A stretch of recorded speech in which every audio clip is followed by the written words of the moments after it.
자, 이제 본격적으로 시계열 분석 같이 공부해 보도록 하겠습니다. 영어로는요, 타임 시리즈라고 합니다. 그냥 말 그대로 시간의 흐름이 관찰된 거죠. 결국 뭐냐면 우리가 어떠한 점을 이제 있어요. 과거에 그러니까 이제 우리가 어떠한 지금을 어떤 기간을 t 기간이라고 하면 t-1년 전, 그쵸? 주기를 하면 이렇게 t 기간이라고 해요. 그러면 막 이렇게 돼 있습니다. 그러면 뭐냐? 이거 보고 패턴을 발견하고 싶은 거예요. 그 많은 사람들이 시계열 하면 예측 프로그램이다 이렇게 생각하시는데요. 저는 지금까지 실무에서 이제 몇 번 해봤지만 맞는 경우는 거의 없습니다. 단기간 맞아요. 한 2, 3년. 그래서 우리가 과거의 어떤 데이터를 보통 2, 3년치를 최근 거를 보고 우리가 어떤 계획을 세우잖아요. 사업 계획을 세우든 어떤 프로젝트 같은 경우도. 그래서 그런 경우에는 맞습니다. 왜냐? 패턴을 발견해서 그걸 갖고 최근 정보를 갖고 프로젝션을 하는 거거든요. 단 외부 효과가 되게 많아요. 외생 변수가 우리가 어떻게 될지 모르잖아요. 갑자기 역병, 그쵸? 사스나 코로나나 메르스가 터져가지고 어떻게 될지 모른단 말이에요. 그렇죠? 그렇지만 일반적으로 이런 거 갖고 우리가 간단한 추정은 가능하다. 근데 그걸 맹신하면 안 된다 이거죠. 대신 패턴을 발견하기 때문에 우리가 유용하다. 과거의 어떤 거를 분석하거나 어떤 패턴이나 요인을 발견해서 우리가 적용할 때는 아주 좋다. 이렇게 생각하시면 됩니다. 그래서 많은 사람들이 관심을 갖는데요. 우리가 실습 때 간단하게는 한번 쫙 돌려볼 거예요. 예를 갖고. 그렇지만 여러분들이 이 타임 시리즈는 복잡합니다. 원래 가법, 승법 또 있고 여러분들 여기 좀 이따 하겠지만 주파수 영역과 시간 영역으로 나눠져 있거든요. 그러면 주파수 같은 경우에 이게 이제 인공지능으로 가시면 음성이 주파수잖아요. 그쵸? 그리고 저도 이거 할 때 막 눈물 흘렸던 것 같아요. 그쵸? 저는 또 문과생이라 처음에 풀이의 변환, 공학수학에 나오는 저는 또 이산수학밖에 안 배웠는데 공학수학을 또 엄청나게 공부를 했던 것 같습니다. 그쵸? 네, 풀이의 변환이 있어야겠죠. 그쵸? 여러분들이 주파수를 우리가 하나의 디지털화 시키려면. 그러니까 똑같이 이것도 마냥 세밀하게 간다 그러면 여러분들이 이제 R이나 파이썬 나중에 공학 박사까지 하셔가지고 이런 프로그램에 들어간 모듈을 만든다. 그러면 공부를 하셔야죠. 그렇죠? 그 프로그램의 언어로 바꾸셔야죠. 재밌겠죠? 근데 우리는 그럴 필요 없다. 분석하는 입장에서는 이미 특히 R은 통계 프로그램을 위해서 만들어졌기 때문에 그냥 갔다 와서 클릭 2번 하면 나온다. 참 쉽죠잉? 그렇죠? 이렇게 생각하시면 됩니다. 그래서 시계열 분석은 뭐냐? 아까 말한 것처럼 시간의 흐름이 중요하다. 그래서 데이터에 뭐예요? 패턴 찾는 거예요. 패턴. 그렇죠? 패턴을 찾는 거예요. 그래서 패턴을 확인하기 위해서 그래프를 그려서 우리가 시각화 툴로도 좋죠. 자, 보이거든요. 오, 이렇게 됐구나. 그렇죠? 이게 통계적 기법입니다. 그러면 설득 돼요. 그냥 저도 그렇게 몇 번 설득하셨어요. 위에 다른 사람도 아니고 이사장까지 설득을 했어요. 그러니까 여러분도 이거는 단기간 예측. 그러니까 여러 예측 프로그램들이 있잖아요. 우리가 회귀 분석도 있고 같이 하면 좋습니다. 근데 그게 비슷하게 나오잖아요. 그러면 그냥 효과가 10점 만점에 10점. 알았죠? 제가 해보니까 뭐 회귀 분석 돌리고 상관 분석 당연히 돌리고 요 시계열도 돌리고 그렇죠? 간단한 뭐 다른 요즘 최근 것도 좀 돌려줘요. 그런데 결과가 비슷하게 나와. 그럼 다른 건 모르지만 비슷하게 나온 데만 탁 잘라가지고 자 장기간은 틀려요. 근데 한 2, 3년 안에서는 이렇게 될 것 같습니다. 근데 저희가 통계기법 한 5개 썼어요. 그래 딱 했더니 아름답게 이렇게 다 일치하게 나옵니다. 그게 이게 무조건 된다는 거예요. 저 확신합니다. 통계가 그렇게 말해요. 딱 그러잖아요. 100% 설득합니다. 왜? 수치만 믿어요. 우리 CEO 분들께서는. 그쵸? 딱 떨어지거든요. 통계기 5개 썼다. 그러니까. 그쵸? 그래서 여러분이 공부하는 겁니다. 시계열은 다시 말하지만 두 가지예요. 주파수 영역과 시간 영역. 주파수는 주기성 발견하는 거예요. 그쵸? 그리고 시간에 따라 전개되는 정보. 시간 영역 정보가 있습니다. 자, 그러면 요거 보면 요거만 봐봐요. t-하고 t기간 지금 현재 시점이라고 하면 일단은 우리가 시간 영역으로 시간이 지남에 따라 어떠한 것이 증가되고 있다 이렇게 설명할 수 있고요. 그럼 둘이 뭉실하게 하시면 돼요. 그렇죠? 일단 눈에 보이는 대로. 그 다음에 뭐예요? 주기성을 갖고 있어요. 그럼 이 주기성만 나중에 어떻게 쫙 확대해서 세부 분해를 하면 돼요. 그것도 요걸 세부 분해할 때가 이제 머리가 아픈데 그걸 다 해놓은 거 아니에요. 그걸 우리가 배우는 거예요. 결론만. 그래서 시계열의 주파수 정보는 뭐냐? 어떤 주기의 변동성이 있습니다. 그 존재 여부를 여러분이 알고 싶은 거예요. 그래서 그걸 주기도, period죠. 그래서 period 히스토그램이라고 합니다. 그래서 피리드가 기간이잖아요. 그래서 시계열이 어떤 주기를 갖고 움직이는지 나타내주는 도표가 있습니다. 그래서 그 주기도, 그쵸? 에서 특정 주파수가 큰 값을 나타내잖아요. 그러면 시계열에 해당하는 거예요. 그쵸? 주파수의 변동이 큰 거예요. 아, 그쪽이 이상하게 많이. 그렇죠. 우리도 뭐 이렇게 신호, 아날로그 이렇게 신호 보면 어떻게 우 하면 그쵸? 갑자기 뭔가가 변동이 확 있으니까 되는 거잖아요. 주기도는 너무 변동성이 커서 우리가 뭐예요? 평활이라고 합니다. 그래서 뭐 지수평활법 이런 걸 합니다. 그렇죠? 그래서 스펙트럼이라고 하죠. 밀도 함수라고 합니다. 그래서 우리가 실습할 때도 쓸 게 뭐냐면 내장되어 있는 에어 패신저스를 쓸 겁니다. 가장 대표적이에요. 타임 시리즈 강의할 때. 그래서 플랫 딱 에어 패신저 하면은요, 이 정보가 이렇게 나옵니다. 그렇죠? 그러면 일단은 이게 우리는 다 시간에 따라서 1950년에서 1960년까지 10년치를 보니까 10년 동안 증가하는 거, 즉 그 비행기 탑승객이 증가하는 모습을 보인다. 이거는 명확하잖아요. 근데 이제 그게 변동성이 점점 커지고 있다. 그렇죠? 그렇게 우리가 발견할 수 있는 거예요. 한눈에. 그렇죠? 그래서 요 네 가지입니다. 이걸 잘 아셔야 돼요. 네 가지. 시험 내기 너무 좋죠. 객관식으로. 그래서 트렌드 팩터, 그 다음에 seasonal factor, 그 다음에 cyclical factor, 그 다음에 irregular factor가 있습니다. 보통 이거를 랜덤이라고 합니다. 이 코드에서도. 자, 그냥 추세 요인. 그쵸? 트렌드예요. 그래서 여러분들 보시면 많이 쓰니까 네이버 트렌드나 구글 트렌드 같은 경우로 딱 어떤 글자 넣으면 많이 검색된 걸 쭉 쫙 볼 수 있잖아요. 그런 거랑 똑같아요. 어떤 추세냐. 그걸 우리가 알고 싶은 거예요. 그쵸? 증가하냐. 감소하는 추세냐. 그쵸? 그래서 이거 장기간의 상승 하강 이것만 보여주는 겁니다. 그 다음에 우리가 이렇게 주파수가 있다는 건 뭐예요? 시즈널리티, 즉 계절성이 있습니다. 그렇죠? 그래서 특정 기간 동안에 주기적인 변동성이 있느냐, 그렇죠? 그걸 보고 싶은 거예요. 다음, 그러면 주기적 변동성이 비슷하게 나와요. 예를 들어서 이렇게 우리 보통 뭐 심장 박동수 하면 이렇게 되잖아요. 그러면 뭐예요? 변동 없이 안정적인 거죠. 이거 갖고 이제 해석을 자꾸 잘못하시는데 1년 주기로 매년 이렇게 해요. 그러면 요건 뭔지 모르겠지만 항상 변동이 이때는 일어나는구나. 벌써 우리가 어떤 요인을 발견하는 거잖아요. 이 시기 여기서부터 1년 중에 만약 이게 3분의 1이다. 그럼 3분의 1 기간 동안에는 변동이 심하고 그 다음부터는 잔잔하다. 지진 같은 거 그렇게 생각하시면 돼요. 그렇죠? 그래서 계절성 요인. 그렇죠? 그게 뭐 우리가 생각하는 무조건 시즌이 아니라 어떠한 주기성을 보기 위해서 하는 거죠. 그 다음에 수연요인입니다. 이게 보니까 반복되죠? 이런 계절성 이외에 이런 추세, 반복이 있거나 아니면 어떤 거, 그러니까 추세를 이탈하는 게 있는가. 그쵸?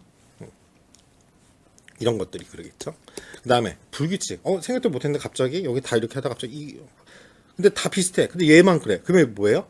불규칙적인 요인이 있었다. 그게 설명을 우리가 또 하잖아. 그러니까 추세나 계절 주기 위에 남은 움직임. 그게 뭐예요? 자금.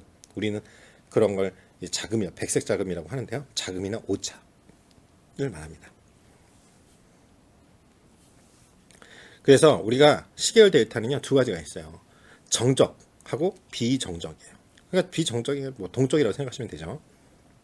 정적 시계열은요, 평균 분산이 일정하게 나옵니다. 그래서 우리가 스탠다드 디비전 할 때 어떻게 해요? 평균을 0, 분산을 1로 놓죠. 그런 식으로 우리가 코드를 짭니다. 나중에 보이시면. 그래서 평균 분산이 일정한 모습을 보이고 있는 데이터. 그러면 정적 시계열이에요. 그러면 이거 아주 이런 데이터가 나오잖아요. 아름다운 겁니다. 바로 우리가 적용을 가능한 거예요. 실무에도. 자, 구간을 달리하더라도 매 구간별로 그 특성이 동일해요. 그래서 시계열 평균 분산 시간의 흐름에 따라 특정한 변화가 없는 시계열. 근데 이런 것들은 현실에 많지가 않아요. 현실 데이터에서는 이론적이에요. 그리고 또 하나가 뭐냐면 이런 게 된다면 회귀 분석이 더 좋죠. 왜? 그건 명확하게 원인과 결과를 뭔지를 보여주니까. 그래서 시계열 분석도 하고 회귀 분석도 해서 그게 운이 좋게 내가 맡은 게 정적 시계열 데이터고 회귀 분석까지 된다. 그러면 나는 행복한 사람이에요. 이건 된 거예요. 그냥 도장 받는 거예요. 결제 도장 빵, 승진 빡. 알았죠? 근데 비정적 시계열이에요. 어이쿠, 그쵸? 우리는 항상 이래요. 내 뜻대로 되는 게 아니에요. 그쵸? 평균 분산이 일정하지가 않아요. 그래서 분석하기가 너무 어려워. 그쵸? 시계열에. 그래서 이거 갖고 예측하잖아요. 하나도 안 맞아요. 그래서 중요한 건 뭐예요? 우리가 여러 predict이라는 단어가 있단 말이에요. 우리가 R은 나중에 실습할 때 되지만 어떤 걸 모형 최적화하기 위해서 fit이라는 걸 쓰고요. 그 fit에 돼 있는 모형 적합도가 돼 있는 걸 어떻게 이거 갖고 predict을 하던가 forecast 해가지고 여기다 집어넣는단 말이에요. 그쵸? 이 fit이라는 거를 함수에 집어넣어요. 그래가지고 우리가 보통 예측치를 보여주거든요. 그러니까 그게 이제 일정하기를 우리가 원하는 거죠. 잘 피팅을 만들어서 모형이. 그래서 대부분은 최신 정보를 반영한 게 그대로 가기 때문에 2, 3년치 단기에는 좋고 과거에 그쵸? 어떠한 패턴이 있는지를 여러분들이 분석하기엔 좋아요. 그래서 논문 쓰기에는 참 좋은데 현실에 적용하기는 이건 그냥 여러 가지 예측 프로그램 중에 하나로서 이용하면 된다. 그렇죠? 그래서 이런 것들이 나오죠. 자, 회귀 분석은 차이는 뭐냐면 시점을 고려하지 않죠. 보통 회귀 분석은 우리가 조사 방법론을 혹시 배우셨는지 모르겠는데요. 이 시계열이 가장 대표적인 게 종단 분석이냐, 시간의 흐름, 장기간을 보는 거. 근데 횡단 조사는 딱 어떤 시점, 보통 한 달 갖고 하죠. 요 시점만, 아니면 1년, 딱 기간만 딱 나눠서 한 번에 보는 거예요. 어떤 딱 정해진 확대해서 보는 거죠. 그때 원인과 결과가 뭔지.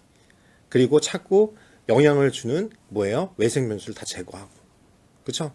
그래야 정확하게 나오니까 특정 요인이 나오게끔. 그래서 회귀 분석은 시점을 고려하지 않는데 시계열 분석은 시간을 고려한다. 이거 은근히 말 문제로 많이 나옵니다. 잘 알아두시고요. 그래서 시계열 분석은 왜 쓰냐? 미래 예측하기 위한 방법이 아니라고 그랬어요. 뭐예요? 현재를 시점으로 그래서 제가 T-1부터 쓴 거예요. 현재를 기준으로 과거에 우리가 어떤 패턴을 보였는가. 근데 최근 정보에 의하면 10년간 비슷하게 됐는데 최근 정보에 의하면 어떠한 추세를 가고 있으니까 우리는 앞으로 이렇게 가야겠다. 이게 별거 아닌 것 같은데요. 우리가 아는 통계 기법으로 페이지 4장짜리로 맥킨지라는 컨설팅 회사에서 두산이라는 오비 맥주로 유명해요. 물론 지금 엄청 힘들어하죠.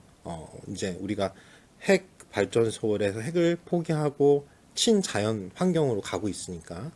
근데 이제 중공업으로 바뀐, 그렇죠. 우리가 맥주 회사가 중공업으로 바뀐다는 걸 생각도 못했잖아요. 그럴 수 있었던 게 그 컨설팅 보고서 딱 4장짜리 보고서에 나오는 건데 바로 이런 거를 분석을 한 겁니다. 트렌드랑 그 다음에 각종 통계 기법을 이용해서 4장짜리로 딱 보여준 거예요. 앞에 표지 빼고 나머지는 결과, 그 다음에 통계로 나온 시각화 툴, 뒤에는 어떤 거예요? 2-3장짜리 결론과 그런 팩트, 결과만 딱딱딱딱 찍어가지고 준 거예요. 그게 몇 억짜리 보고서고 그거 갖고 두산이라는 기업이 중공으로 바뀐 거예요. 완전 체인지한 거죠. 리스트럭처가 아니라 리엔지니어링이라고 하죠. 완전 체질을 바꿔버리는. 그러니까 여러분들도 이런 거는 알아놓으면 좋다 이거죠. 분석을 하니까. 여러분들은 코드 이거를 알면 여러분이 프로그래머도 아니까 코드를 짤 수 있잖아요. 그렇죠? 그래서 과거의 데이터를 기반으로 미래의 변화에 대한 시나리오를 만들고 비교하는 데 유용합니다. 그래서 이 용도는 가끔 시험에 나오니까 잘 알아두세요. 들으면 대충 알아요. 근데 현재 발생한 상황에 대한 요인을 분석할 때 사용 가능합니다. 이렇게 생각하면 됩니다.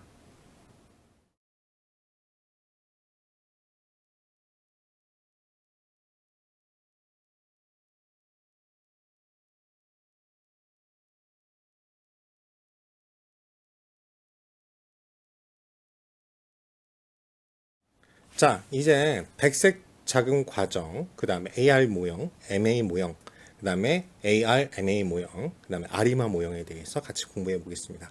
근데 그냥 내용만 대충 보시고요. 결국 우리가 알고 싶은 건 아리마 모형이에요. 그리고 이 아리마 모형이 나오게 하기 위해서 나왔던 이게 두 가지 모형은 이제 말 문제로 시험에 많이 나옵니다. 그래서 그건 아셔야 되고, 그렇죠? 이론 시험이니까 AR 모형, MA 모형, 그 다음에 이거 두 개를 혼합한 AR, MA 모형에서 이제 우리가 확대된 아리마 모형으로 하고 대부분은 아리마 모형으로 쓴다. 그렇게 생각하시면 됩니다.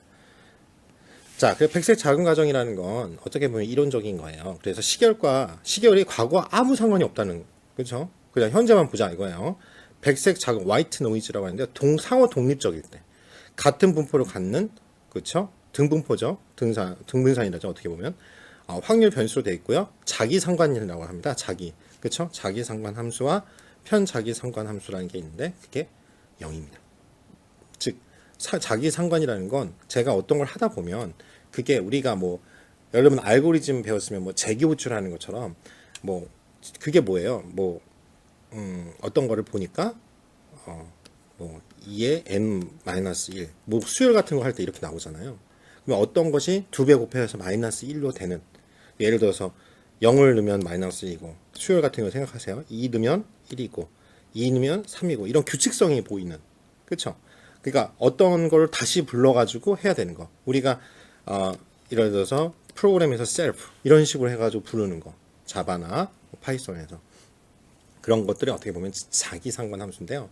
그런 것들이 없다는 거예요. 그렇죠? 그러니까 이론적인 거죠. 자, 근데 실제로는 자기상관이 있다 이거죠. auto correlation, 자기랑 연관이 돼 있다는 거예요. 어떤 요인이 다 연관이 돼 있다는 거죠. 자, 그러니까 시간적인 흐름이 있기 때문에 내가 바뀐 게 아닌데, 여러분들이 그렇잖아요. 물론 생김새나 여러분들이 다 바뀌지만 여러분이 3살 때 여러분도 여러분의 그 모습 그대로 갖고 있잖아요. 자기의 본연의 모습을. 그렇죠? 부모님한테 물려받는 습관이나 이런 것도 그대로 있고. 그런 것들이 자기상관이라고 생각하시면 돼요. 즉, 오토 코릴레이션 모델, 즉 AR 모델. 이게 제일 처음 나온 거예요. 그렇죠? 어떤 것들은 다 내가 과거에 했던 거랑 영향을 미친다 이런 생각에서 처음에 시작을 한 거예요. 즉 어떤 변수에 대해서 이전 값이 이후에 영향을 미칠 것이다 라고 한 거예요. 그렇죠? 그래서 적용하는 모델이고, 시계열이 과거 실제 값의 함수로 표현이 됩니다. 그래서 검사를 위해서 PACF라는 걸 사용합니다. 그래서 이제 코드가 PACF라고 나올 겁니다. 우리 제가 실습 때 할 건데, 결과에 대해서는 미리 설명을 잠깐 여기다 드릴게요. 그 복잡하게 나오거든요. 근데 우리는 시간 한계도 있고 실무에서는 그 내용을 갖고 아리마 모델로 그냥 하나하나 띄워본 거거든요. 부분적으로 어떻게 보면 이제 아리마 모형이 통합 모델이다 보니까 그렇게 생각하시면 돼요. 즉 용수철의 움직임처럼 우리가 눌렀으니까 그거에 의해서 반동 원래대로 다 돌아가려고 하는, 그렇게 생각하시면 돼요. 그래서 AR 모델은 이게 시점입니다. 결국 이렇게 표현이 된다 이거예요. 이건 에러고 이거 상수라고 같다고 생각하시면 돼요. 그러면 어떤 지금 현재 시점의 Y 지금 보이는 결과가 한 시점 뒤에 결과, 뭐 자기 상관이니까 내가 갖고 있던 거에 에러와 어떠한 일정한 상수값을 갖고 있다. 그게 AR1 모형이에요. 상수형 모형이고 그 P 모형이라고 합니다. 그래서 비슷하게 그 PACF예요. 원래 ACF 분석이라고 하는데 오토 코릴레이션 이펙트 그거의 약자예요. 그래서 여기 보시면 비슷한데 영향을 받고 또 시점마다 여러 시점이니까 이게 피어리어드라고 생각하시면 돼요. 그렇죠? 그런 다음에 에러 이렇게 된다. 이렇게만 아시면 돼요. 자, 그런 다음에 이동평균 모델. 그쵸? 이거는 실무에서 많이 쓰죠. MA는. 왜냐면 moving average. 즉, 이동하면서 더하는 겁니다. 더해서 나눠주고. 그러니까 예를 들어서 3년차를 보시면요. 1기가 2기가 3. 예를 들어서, 그쵸? 이렇게 있어요. 그러면은 여기에 보통 이제 주식 가격 생각하시면 다 moving average로 보통 움직이거든요. 예를 들어서 10하고 20. 이렇게 돼요. 그러면 다음 예측할 때 요거에, 옮길 때 그냥 하는 게 아니라 10하고 20하고 더해요. 30하고 두 개네요. 2 나누면 어떻게 돼요? 15니까 15 나오겠네요. 15. 그럼 여기 15를 쓰는 거야. 그러면 요거하고 4는 요거하고 요거 더해요. 20하고 15 더해서 35를 2로 나눈. 그러니까 한 18, 17? 뭐 이 정도? 17.5? 이런 식으로 하는 거예요. 이게 무빙 에버리지거든요. 이런 이동평균법을 쓰는 거죠. 그래서 나오는 게 이제 여러분 알죠? 봉 나오고 주식하시는 분들은 그런 것들이에요. 이동평균 모델을 기본으로 합니다. 그래서 시간이 지나면서 어떤 평균의 평균값이 지속적으로 감소하거나 증가하는 경향이 있는 경우에 쓰기 시작했어요. 이동평균 말 그대로 주식시장 같은 경우 그렇잖아요. 그리고 과거의 충격으로 현재값이 표현되고요. 이거는 이제 ACF를 씁니다. 그래서 가정의 전기 사용료 같은 경우에는 틀리잖아요. 아무래도 여름하고 겨울에는 난방비, 냉방비로 많이 쓸 거 아니에요. 그렇죠? 그래서 똑같아요. 영향은 YT는 이렇게 나타내는 거죠. 그 어떠한 세타라고 하는 영향력이 있고 그 다음에 한 시즌에 그걸까지 포함하는 거예요. 그렇죠? 무빙 에버리지이기 때문에 에러 값이 있는 것까지 같이 곱하는 거예요. 내가 하는 시점 간 거랑 그 영향력 있죠? 그 영향력에 세타라고 하시면 이렇게 보시면 돼요. 각도. 그쵸? 우리가 벡터나 이런 개념을 했을 때 공학수학 배우시는 분들은 아실 거예요. 그러니까 우리가 한 시즌을 가게 되면 당연히 이렇게 이동이 있을 거잖아요. 그러면 그 각각의 각도를 재가지고 보통 이제 이렇게 보는 거죠. 어떤 한 시점에 내가 갔어. 그러면 그 영향을 미치는 각도로 방향으로 가는데 거기에 에러 값까지 같이 곱해가지고 같이 영향해서 갈 거 아니에요. 여러분 아시죠? 벡터에 뭐 이렇게 되는 거. 그거 생각하시면 돼요. 이동하니까. 그래서 이걸 Q 모형이라고 해요. 그래서 비슷합니다. 보시면 대충 보시면 이제 이해되시죠? 그래서 이런 식으로 움직이는구나. 여러분이 아시면 될 것 같고.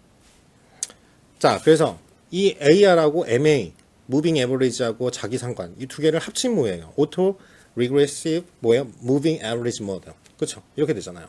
AR과 MA를 더한 모델이다 이거예요.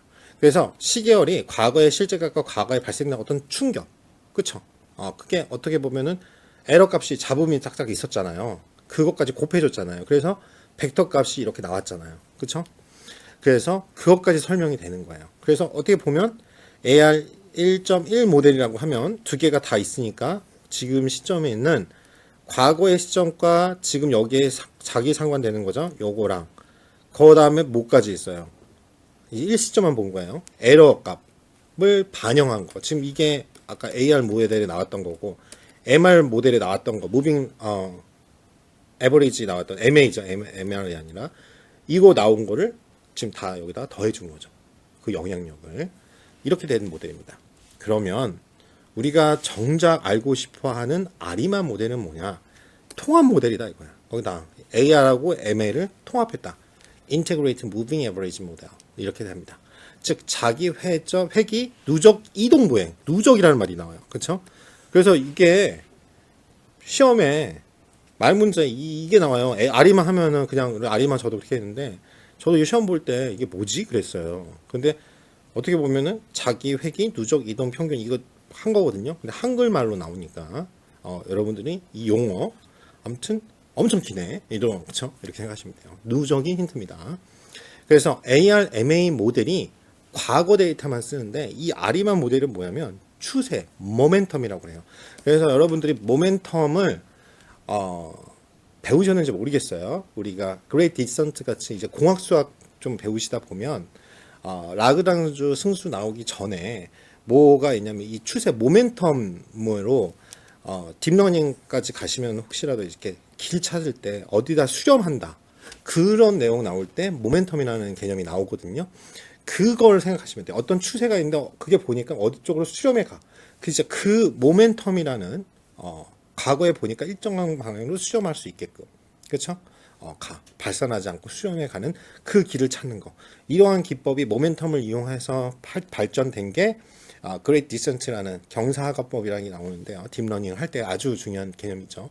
바로 그런 모멘텀 개념이 포함되어 있는 거예요. 그렇죠? 그러니까 시계열 분석만 타임 시리즈만 대학원을 여러분들이 가시면 이걸 통계학과는 이것만 한 학기 배웁니다. 그렇죠? 저도 수업을 들었어요. 그죠? 근데 대학원 수업을 듣진 않고 학부 수업을 다 들었습니다. 그래서 정말 힘들었던 것 같아요. 그래서 정리가 좀 되긴 했는데, 그래서 현 시점의 관측값이 과거의 관측값들과 오차들과 선형결합, 그렇죠? 리니어 컨비네이션이라고 하죠. 우리가 선형대수 혹시 공부하시면 그 나오는 개념이에요. 선형결합된 모델이다 이거예요.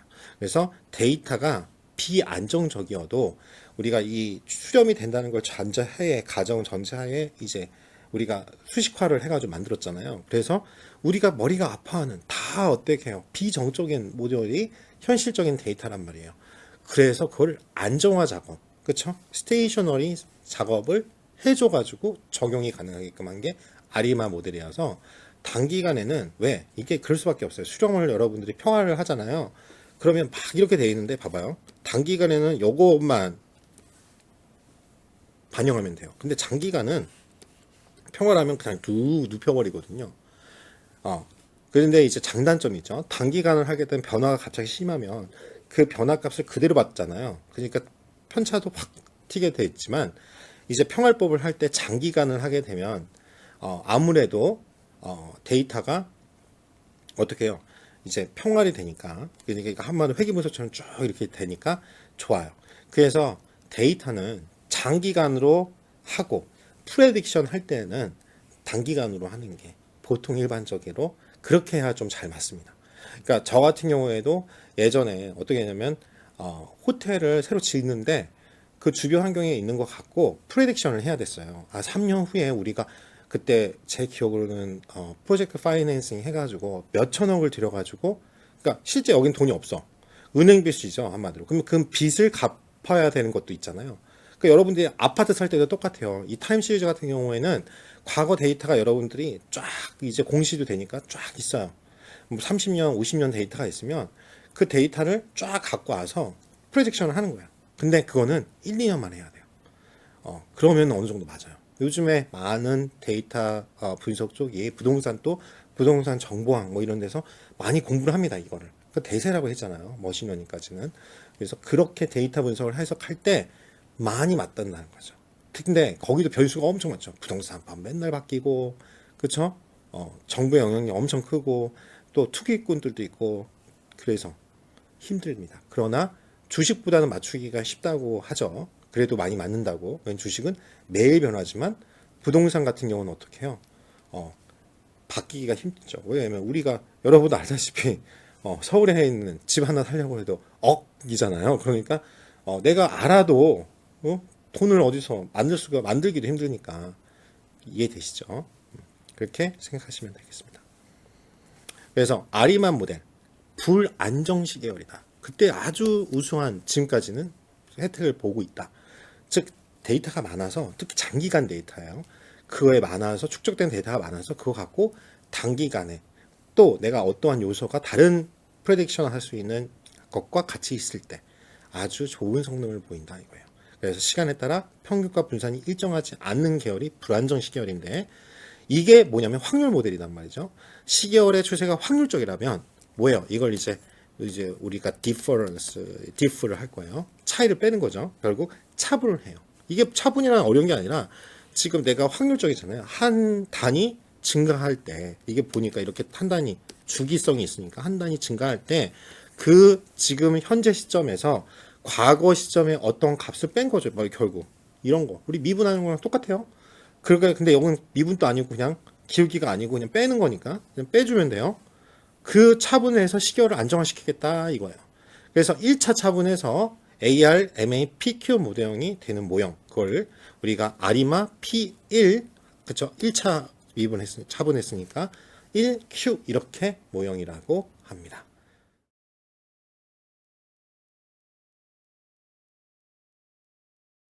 별로 어렵지 않아요. 그냥 우리가 이렇게 보니까 그림으로 딱 시각화. 우리가 항상 EDA 기억나시죠? 딱 봐요. 시각화가 필요한 이유가 그겁니다. 어떤 흐름을 한눈에 볼 수 있으니까. 그래서 모형을 식별합니다. 이런 추세가 있는 것 같지. 알았죠? 그래서 아이덴티피케이션 합니다. 그런 다음에 우리가 뭐예요? 추정하는 거죠. 에스티메이션 합니다. 그런 다음에 어떻게 해요? 진단하죠. 어떤 결과가 딱 나와요. 프레딕션 한 결과, 포캐스트 한 그런 두 가지를 쓰는데요. 보통 추정할 때 그 함수를 써서 값이 나오잖아요. 그러면 그거 갖고 진단을 하는 거예요. 그렇죠? 다이그노스틱 체킹을 한다. 이렇게 생각하시면 돼요. 자, 결국 분석 단계입니다. 진단은. 그래서 아리마를 기준으로 합니다. 뭐든지 다. 시계열 데이터 분석 절차는 이겁니다. 일단 데이터가 있어야겠죠. 데이터가 있습니다. 그 다음에 디컴포지션이라고 해가지고 분해를 합니다. 그쵸? 왜? 두 가지죠. 시계열 자료를 시각해서 특성을 파악하는데 네 가지로 보통 우리가 배웠던 거예요. 뭐예요? 시계열의 트렌드, 그죠? 그런 것들, 시간차, 그 다음에 뭐 랜덤한, 그냥 일시적인 어떤 오차, 백세자금이 있나 이런 것들을 분해를 해서 봅니다. 특성을 파악하기 위해서. 그런 다음에 어떻게 해요? 요거를 이제는 어떻게 해요? 변환을 합니다. 안정적. 막 이렇게 나오니까 이거를 평화화한다. 그쵸? 그래서 안정적 시계열로 변환을 시킵니다. 그래야 예측이나 우리가 어떠한 추세나 이런 것들을 정확하게 알 수 있으니까 그때 우리가 뭐냐면 최적의 파라미터를 결정합니다. 그때 사용하는 게 우리가 그래서 두 개를 다 배우는 거예요. 자기 회귀 모형인 AR, 그 다음에 뭐예요? MA, Moving Average 두 가지를 하는 ACF, PACF 차트를 쓰고 한번 그래서 각각 분해했을 때 어떻게 되는지 각각이 됐을 때 한마디로 아리마의 조상격인 것들을 한번 써가지고 보는 거죠. 물론 아리마도 맞을 때고 있고요. 어떨 때는 무빙 에버리지 MA가 더 맞을 때가 더 많아요. 그렇죠?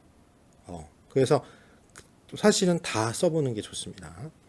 그래서 ACF나 PNSF 차트를 그려서 보고 그 다음에 오토 아리마라고 해서 우리 공부를 하는 거죠. 아리마 모형을 돌려봅니다. 그래서 최적화된 어떤 파라미터가 나와요. 요 값이 특정 값이 최적화된 값이 그러면 우리가 그 파라미터를 갖고 사용을 하는 겁니다. 모형을 만드는 거예요. 그렇죠? 그 파라미터를 최적화된 파라미터를 이용합니다.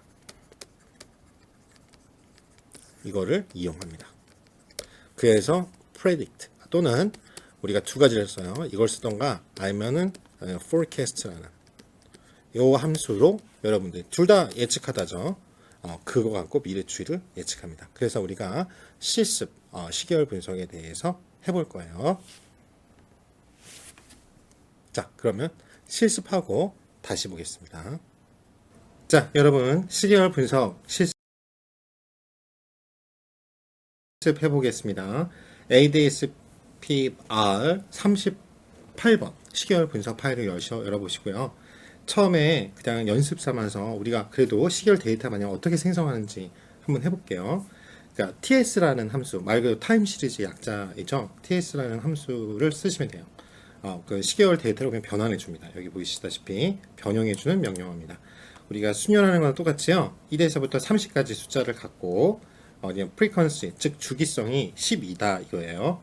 그리고 스타트 포인트를 우리가 정해주면 12가 구간으로 알아서 나옵니다. 자, 근데 이제 보통은 스타트, 엔드 이렇게 나올 거예요. 스타트를 합니다. 그래서 C 함수를 묶어줘서 2017년 1월부터 보겠다 이거예요. 그래서 이거를 A라는 함수에다가 해주면 타임 시리즈라고 여기 보세요. A 타임 시리즈라고 표시가 되는 거를 여러분이 글로벌 인바이러먼트에 확인하실 수 있을 겁니다. 다음 그래서 이 A를 딱 열어보시면 어떻게 나와요? 여기 보시면 타임 시리즈인데 스타트는 2017년 1이야. 그 엔드 포인트는 2019년 5월 이렇게 돼요. 이게 왜냐면 12개의 주기성 갖고 구간을 나눴기 때문에. 그리고 프리퀀시는 10이고 일단은 값은 이렇게 어떻게 나와요? 30개가 쭉 생성되는 걸 여러분이 보실 수 있습니다. 그래서 이게 잘 변형됐는지 우리가 확인해 보는 거고요. 그 다음에 attribute라는 함수가 있습니다. 이거는 뭐냐면 여기다 A를 집어넣으면요. 데이터, 특성, 속성이라는 뜻이 attribute잖아요. 그래서 이걸 딱 보시면 이렇게 두 가지가 나오는데요.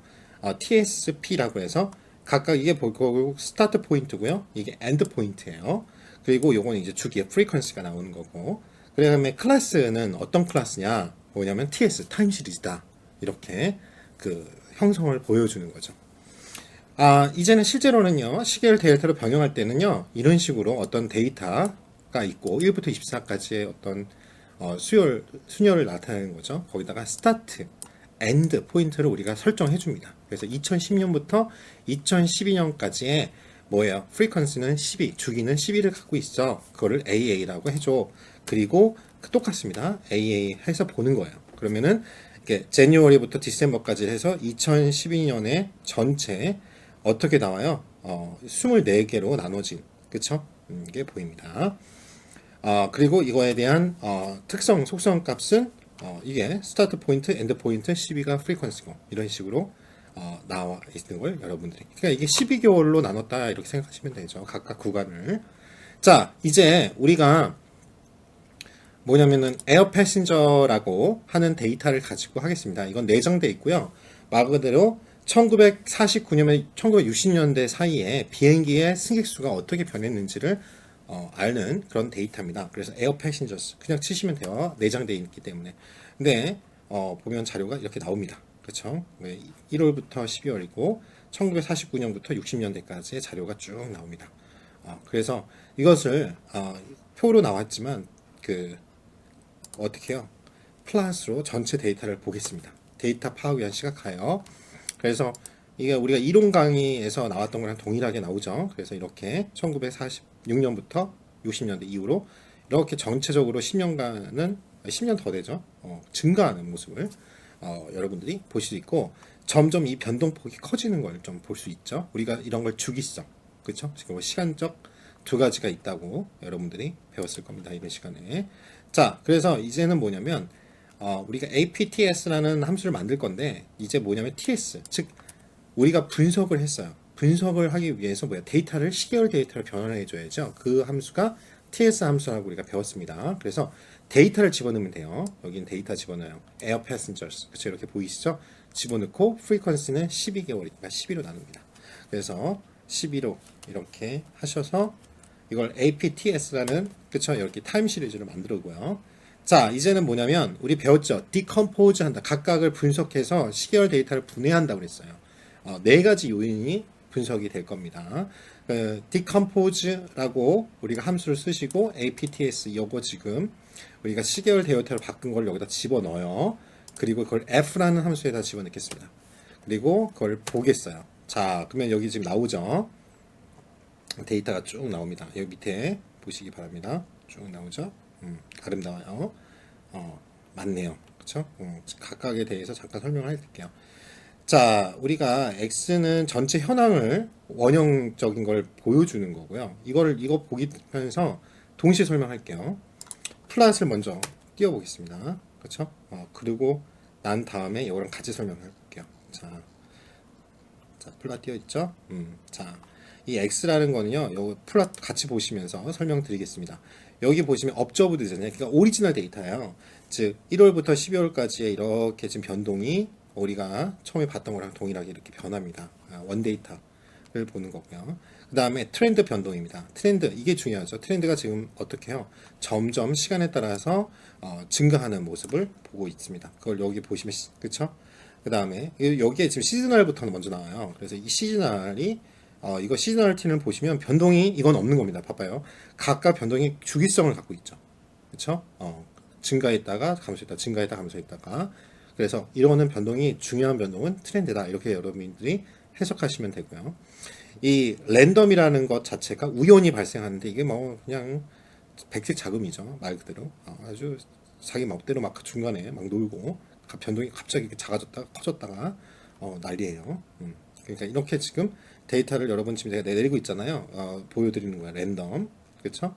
그리고 여기에 잠깐 여기 보시면 가서 좀 이따 보여드리겠지만 피겨라는 게 있어요. 여기서는 일주기를 나타내요. 그래서 우리가 이거 갖고 많이 하거든요. 그 이제 세부 확대해서 분석할 때 그건 여기서는 일주기를 나타내는 전 데이터를 보여주고요. 여기서는 1년치 데이터 지금 6개씩도 있잖아요. 1월부터 12월 달까지의 어떻게 변했는지를 보니까 우리가 이거를 확대해서 해석하면 되죠. 어때 우리가 트렌드 분석할 때. 그래서 결과 해석을 보면 다시 한번 보지만 이 트렌드만 변화가 보인다 이거예요. 왜냐면 전체적으로 이거는 이제 원데이터고 트렌드, 시즈널, 랜덤에서 랜덤은 뭐 그쵸? 해석하기가 힘들고요. 그냥 백색 자금이니까.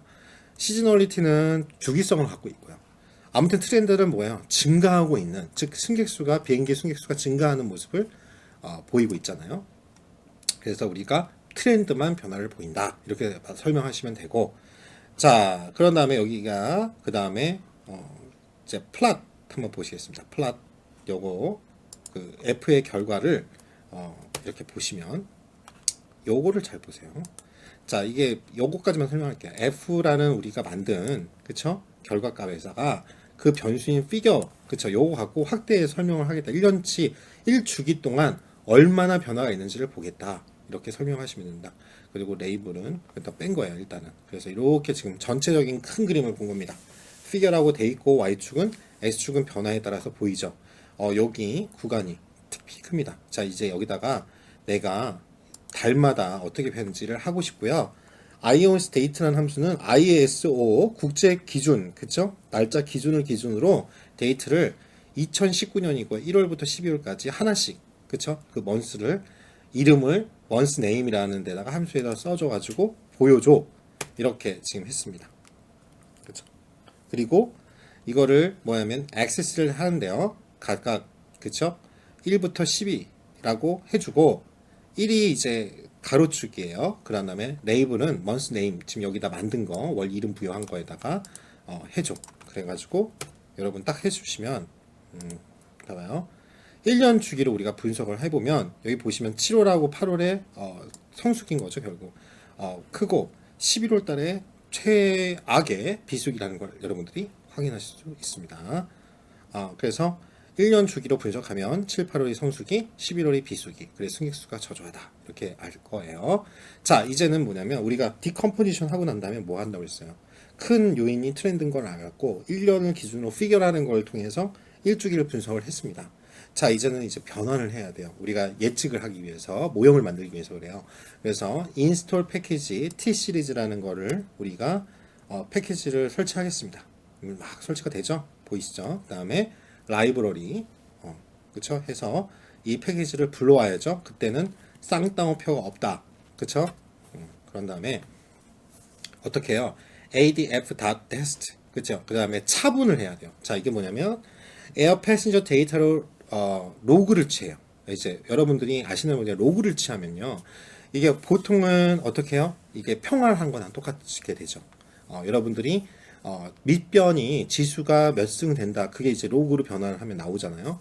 그래서 로그 변환을 하게 되면 이제 평환하는 기법이 됩니다. 그래서 그런 다음에 차분을 해줘요. 그러니까 한 시점, 지금 시점하고 과거 시점의 그 차이를 빼준다는 거죠. difference, diff라고 하죠. 이렇게 변환해 줍니다. 그래서 그 다음에 ad.test라는 함수를 쓰는데요. 이 주어진 데이터를 변환해요. 그런 의미의 명령어고 diff는 차분하는, 즉 빼는 과정을 수행합니다. 그래서 AD 테스트에다가 자 뭐냐면 로그를 취한 에어 패신저의 로그를 취하고요. 거기에 차분을 계산한 다음에 그거를 뭐예요? 안정화해라. 스테이셔너리. 우리 아까 불안전한 걸 안전화시키겠다. 그런 식이죠. 그리고 K는 0으로 이제 해줍니다. 그런 다음에 여시면 그렇죠? Augmented Decay Flow Test라고 쭉 나올 겁니다.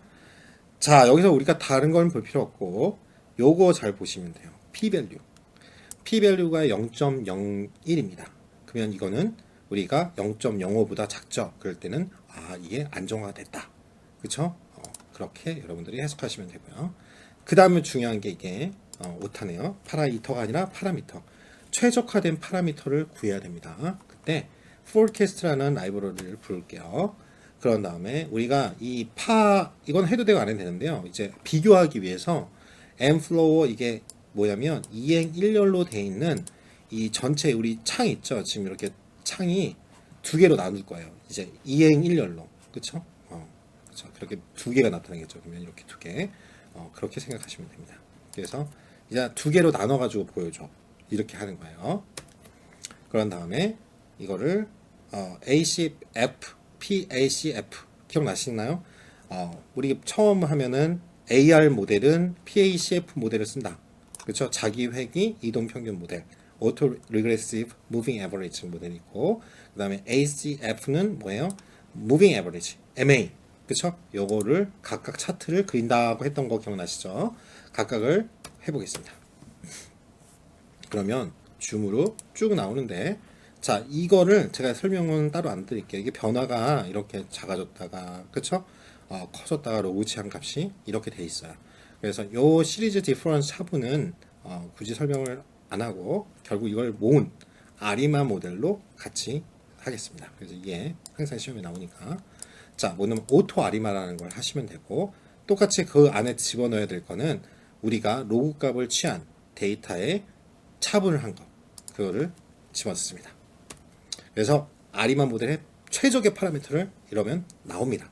요즘 이제 가격이 쭉 이렇게 타임 시리즈로 한 게 아리마 모델에서 요걸 잘 보세요. 요거 아리마, 그쵸?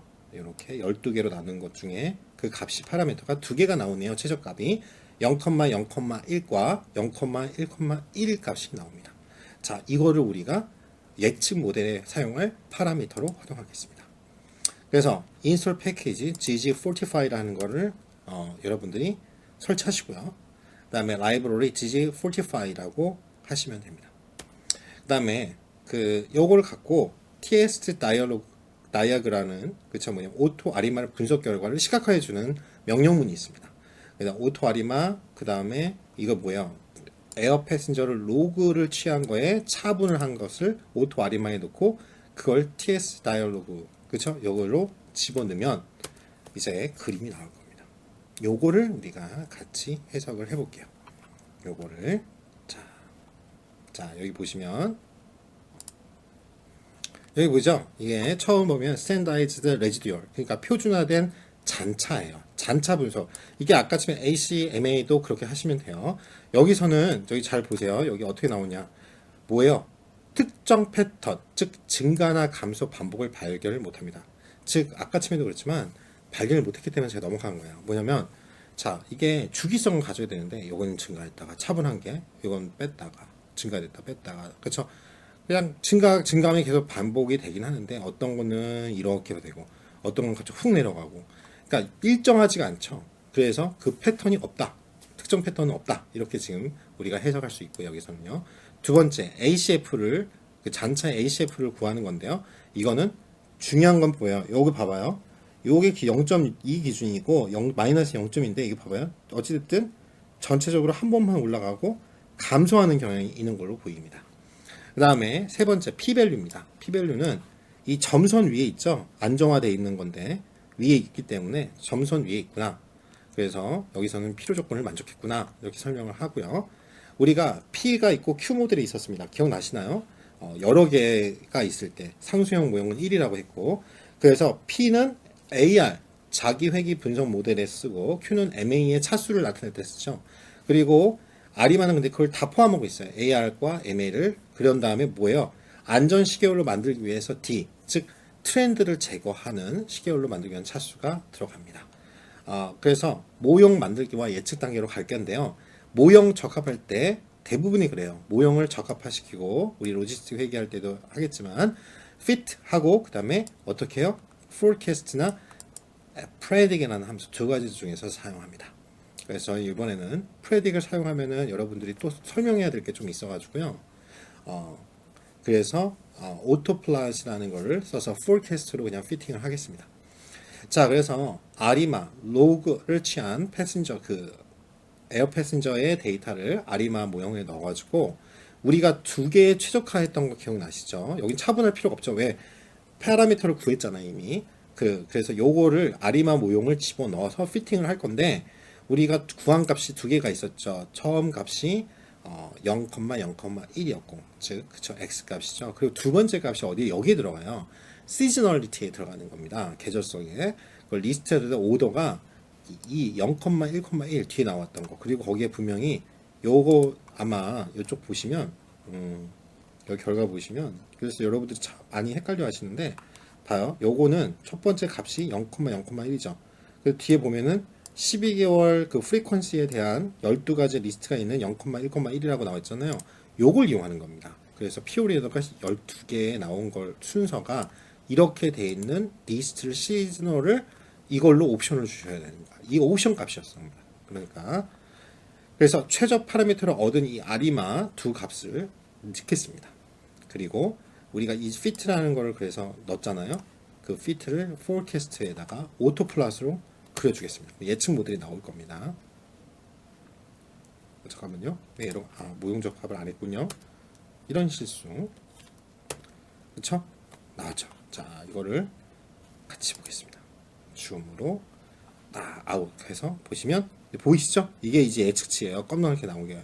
그러니까 이런 주기성을 갖고 올라가는데 이제 앞으로도 이게 이렇게 될 것이다. 이제 나타내 주는 거죠. 자, 우리가 원래는 제가 대학에서는 셀프 스터디로 이렇게 하는 거를 이제 보여주는데 같이 한번 해볼게요. 복습한 셈치고 자, 뭐냐면 IL 데스 그죠? 뭐냐면 폐질환 렁 데스예요. 그거죠. 폐질환 사망자에 대한 자료 1974년부터 1979년까지의 자료를 갖고 같이 공부 한번 복습경 해보겠습니다. 요걸 해주면 이런 데이터 짧죠? 1월부터 12월까지 몇 년 안 돼요. 1974년부터 79년이니까 플랫을 그려볼게요. 그렇죠? 지금 우리가 이렇게 두 개로 나눈 그림을 했기 때문에 지금 이렇게 반만 보이는 거예요. 그렇죠? 그래서 이런 식으로 지금 데이터가 나왔습니다. 그렇죠? 그러면 이거 끄시고 자, 그 다음에 우리가 뭐 해야 돼요? 분해한다고 그랬죠? 시계열 요소를 네 가지 요인으로 분해하는 함수를 만듭니다. 그래서 decompose라는 함수 쓰시면 되죠. 그리고 요거 드시면 돼요. LDS. 그리고 그거를 우리가 새로운 변수명 뭐 이렇게 제가 했습니다. 그래서 거기에서 우리가 헤드값 한번 넣을까요? 어떻게 돼 있나? 이 새로 만든 거 LDS 디컴포즈, 그쵸? 이거를 집어넣어서 내용을 한번 보니까 이렇게 지금 나와 있죠. 값이, 그쵸? 헤드값, 알파, 트렌드나 시즈널이나 X, 아까 원래 있는 이런 식으로 쭉 나와 있어요. 이 중에서 제가 뭘 보고 있냐면 시즈널, 계절성에 대한 것만 변수로 추출해 가지고 우리가 여기 시즈널이 있었죠? 여기 밑에 있었나? 여기 피겨 위에 있네요. 요 변수 적응할 때 달러 표시잖아요. 요거를 있는 데이터를 한번 심층적으로 공부하고 싶은 거예요. 알고 싶은 거예요. 요것만 딱 뽑으면 나오죠. 그렇죠? 우리가 그것만 지금 나온 거예요. 그래서 플랫을 그려 보겠습니다. 디컴포즈 이렇게 할 수도 있고, 플랫 하면은 이 네 가지 지금 나온 것들 있죠. 이게 나와요. 자, 이거는 다시 말하지만 업저브는 우리가 실제 원 시계열 데이터의 추세 분석을 한 거고, 이 트렌드는 일단 우리가 여기서는 설명 어떻게 해요? 지속적으로 감소하구나. 그리고 시즌화는 변함이 없죠. 지금 규칙성을 갖고 있어요. 지금 주기성을. 그리고 랜덤은 뭐 설명할 필요도 없죠. 뭐 올라갔다가 심하게 내려갔다가, 그렇죠? 그래서 우리가 여기서 설명할 수 있는 건 똑같습니다. 트렌드가 감소하는 경향이 있다. 자, 이거를 우리가 알았습니다. 그러면 이제 뭐냐면 이걸 조정했다 그래서 어드저스트를 하나 더 붙인 거예요. 뭐냐면 차분하기 위해서 LDS 거기에서 디컴포즈를 시즈널까지 있는 걸 빼가지고 어저스트 한 거를 갖고 플러스를 한번 볼게요. 그러면은 어떻게 되냐? 이런 식으로 데이터가 나올 수가 있습니다. 자, 그러면은 여기까지 한번 해봤고요. 여기까지가 시계열 분석이었습니다. 실습이었습니다. 수고 많으셨습니다.